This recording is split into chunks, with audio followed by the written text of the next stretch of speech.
additional policies.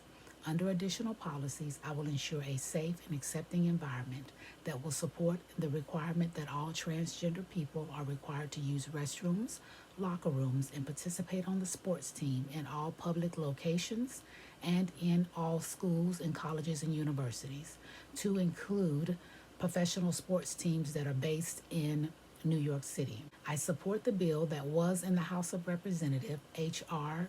28 bill, that restricted biological males and biological females from using public restrooms, gym locker rooms, and participating on the sports teams that were not aligned with their biological gender. Additionally, I support the bill that was signed into law by President Trump. As New York City's revenue increases with contracts from the single market of the European Union, all public transportation will be free. This includes free buses, metro, express buses, subways, and train. All New York City residents and visitors will only have to pay for parking, congestion tolls, and any subsequent parking tickets. Additionally, I will ensure all free high-speed Wi-Fi for in all NYCHA and low-income housing. I have two personal experiences with the transgender people. I work out at a gym, the New York Sports Club, and before the pandemic, there was an individual who is a biological female who used to work out also at that gym. I have not seen this individual since the pandemic. However, this woman had her, a biological female, had her breasts removed and she had a full beard. She would always use the locker room that was assigned to her biological sex, that aligned with her biological gender. In the gym, myself included, ensured that we made sure that she was comfortable so that she could use the locker room that was aligned with her biological sex or her biological gender. Also, in 2013, I was diagnosed by my gynecologist with fibroids. He said the fibroids that I had were the ones that were outside of the uterus. He said that, they were very large and that he was going to, I was going to have the surgery to have the fibroids removed. But before the surgery, he decided that he would give me 2 injections of Lupron. And if the Lupron, which was supposed to stop my menstrual cycles, if it worked, he would not have to do the surgery. However, if it did not, he was going to have to do the surgery. A couple of years later, I had to have the surgery, which only removed the fibroids, but it left my uterus and my fallopian tubes and everything remained. When the doctor gave me the first injection of the Lupron, he told me that it would only stop my menstrual cycle. I later on learned that it is also a puberty blocker. I didn't know that then, but I learned it recently. And he told me that the nurse who gave me the injection said, after you had your first injection, when the prescription is filled, you're going to have to come in and get your second injection so that you will not have had a cycle for 1 year or for 12 months. She stated that if you are late or if you are behind, if you are late or if you miss a day before taking this injection, your uterus will begin to shed and you will come on your menstrual cycle.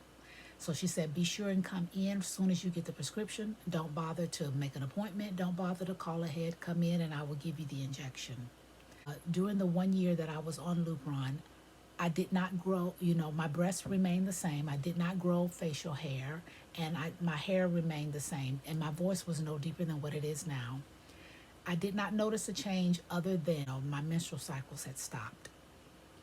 I give this experience because the biological males that are on puberty blockers and they are playing on sports teams, if they miss their injection or if they are behind or if they are late, their bodies will begin to automatically, the testosterone levels will be very high.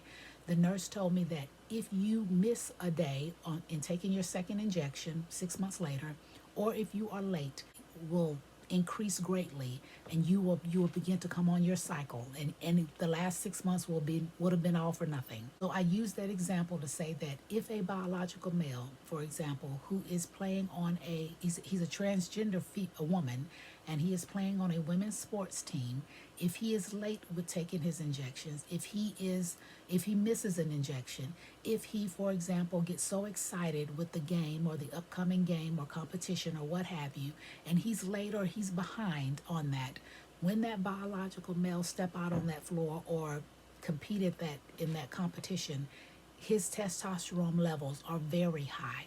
Your body automatically begins to revert back. Your estrogen for biological females increases very high just by being late or missing a day. Same thing with a biological male. If he's late or if he misses a day, those testosterone levels are very high, and they can get caught up in everything. They can get caught up in the excitement of everything, and there's when they step out on that floor or enter into that competition, they are truly biological males. Their testosterone is high to that of a male. Also, I want to give the statement on paying proper Americans proper wages. I support America first. I truly support America first, and I do not support provide giving jobs that once belonged to Americans to illegal immigrants in efforts to not pay a competitive salary that is, to Americans, or to save on money or benefits. No, I do believe that you will either pay out of the front end or out of the back end if you do this. And I feel like Americans should be paid the proper wages instead of bringing in illegal or undocumented immigrants into the country in order to pay them, lower wages or lower benefits.